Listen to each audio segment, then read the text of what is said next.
Hello दोस्तों, स्वागत है आप सभी का आपके अपने YouTube channel the next level में। और आज के वीडियो में मैं बहुत ही इम्पॉर्टेंट टॉपिक लेकर के आया हूं जो कि अभी हमारे पूरे भारत में बहुत ही तेज़ी से फैल रहा है। जो कि पतंजलि आयुर्वेद ने कोरोना के लिए जो दवाई बनाई है, तो इसमें जो एक उठा विवाद है और इससे एक स्टूडेंट का नज़र क्या होना चाहिए, एक स्टूडेंट इसमें से क्या तलाशना चाहिए और इससे हमारे एग्ज़ाम में क्या क्वेश्चन आ सकते हैं, वो लेकर के मैं आ गया हूँ।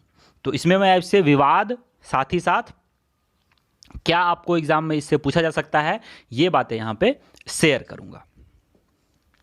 दोस्तों, अनअकैडमी इंडिया का एक लार्जेस्ट ई लर्निंग प्लेटफॉर्म है जहां से आप किसी भी एग्ज़ाम का प्रिपरेशन कर सकते हैं, चाहे जेपीएससी हो, बीपीएससी हो या फिर बैंक, एसएससी, रेलवे या फिर कोई भी एग्ज़ाम हो।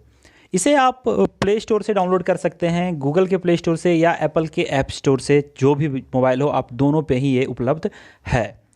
यहाँ पे आप इंडिया के टॉप एजुकेटर से पढ़ सकते हैं। इवन जो कि अभी के समय में आप देख रहे हैं कि सभी इंस्टीट्यूट्स बंद पड़े हुए हैं, लेकिन जो अनअकैडमी है इसके टॉप एडुकेटर्स हमेशा आपके लिए, आपके हेल्प के लिए अवेलेबल हैं। यहाँ पर आप डेली क्लासेस, लाइव क्लासेस ले सकते हैं। लाइव क्लासेस में आपके डाउट को क्लियर किया जाएगा।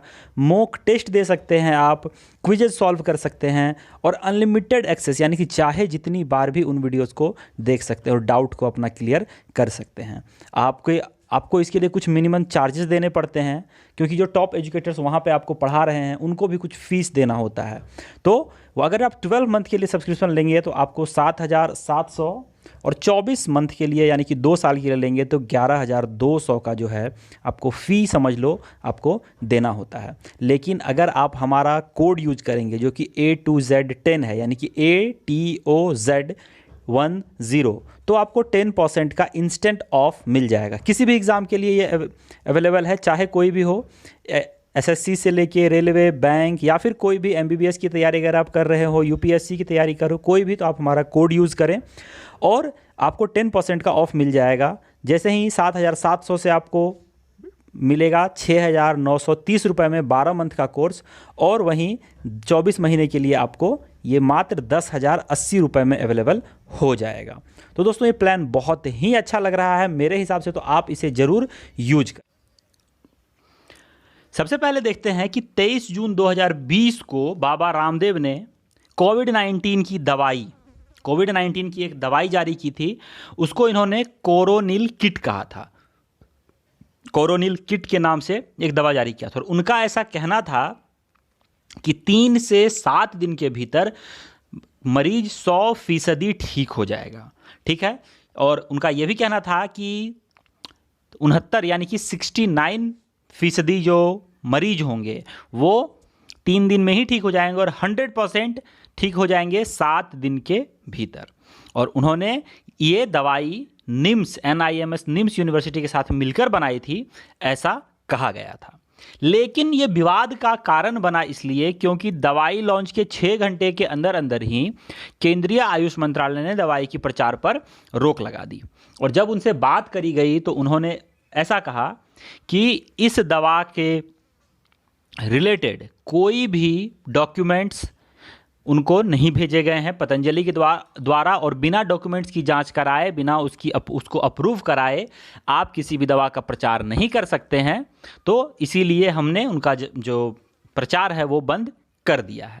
तो ये तो हो गई बातें। इसके बाद अलग अलग मंत्रियों ने अलग अलग अपने बयान भी दिए हैं, वो उसके बारे में जानेंगे कि उन्होंने क्या दिया है। फिर अभी अगर मैं वर्तमान की बात करूं तो वर्तमान में बाजार में कोविड-19 के इलाज के लिए 3 दवाएं जो कि अप्रूव्ड दवाएं हैं वो उपलब्ध हो चुकी हैं। लेकिन ये 100% नहीं, ये टैबलेट्स ही हैं। वैक्सीन पे अभी भी खोज जारी है। वैक्सीन, देखो, अब यहाँ पे आपको ये समझना है कि ये दवाएं उसी को वहाँ यूज करी जाएंगी जिसे बीमारी हो जाएगी। लेकिन अगर वैक्सीन बन के तैयार हो जाता है तो आपको वैक्सीन देने पे वो बीमारी होगी ही नहीं। जैसे कि आज के समय में आप पोलियो देख पा रहे हैं। पोलियो की खुराक अगर आप लेते हैं तो आपको पोलियो नहीं होता है। वही चीज़ है, वैक्सीन इसीलिए बनना ज़्यादा इम्पॉर्टेंट है। और यहाँ पर दवाएं हमारे पास उपलब्ध हैं। उनका नाम क्या है? 3 दवाएं हैं, नाम याद रख लें। सिप्रेमी, उसके बाद फेवीफ्लू, कोवी4, 3 दवाएं हैं जो अभी उपलब्ध हैं भारत में भी।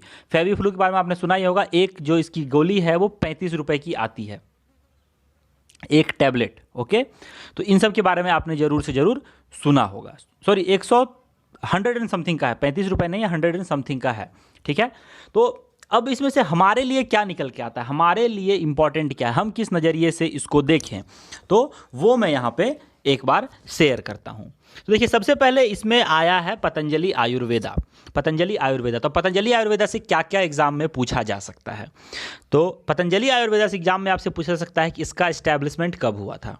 तो पतंजलि आयुर्वेदा का इस्टेब्लिशमेंट 2006 में हुआ था। ठीक है, इसके फाउंडर थे आचार्य बालकृष्णा और बाबा रामदेव।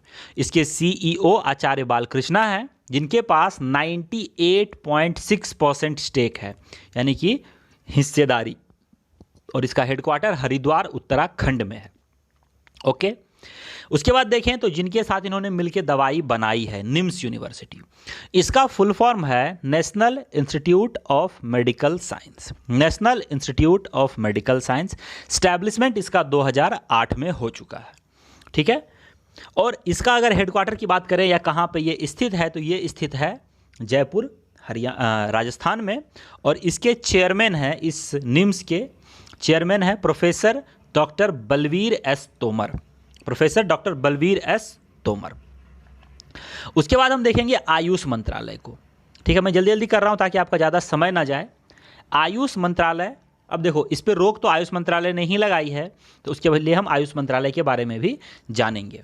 तो आयुष मंत्रालय का फुल फॉर्म क्या होता है, तो आयुष का जो फुल फॉर्म है, ये 5 जो इसके फॉर्म्स होते हैं, जो कि हमारा नेचुरल साइंस इसको हम कहते हैं, उसी के वो लेके जो प्राचीन पद्धति है रोगों से इलाज की, उसको यहाँ पे उसको मिला के आयुष मंत्रालय बनाया गया है। जैसे आयुष में AYUSH होता है, तो इसमें क्या होगा, A for Ayurveda, Y for yoga and naturopathy, उसके बाद यू फॉर यूनानी, S फॉर सिद्धा और H फॉर होम्योपैथी।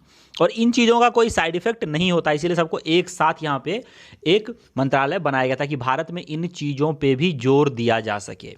इसका इस्टेब्लिशमेंट, ये जो मंत्रालय है, इसका सबसे पहला गठन हुआ था 9 नवंबर 2014 को।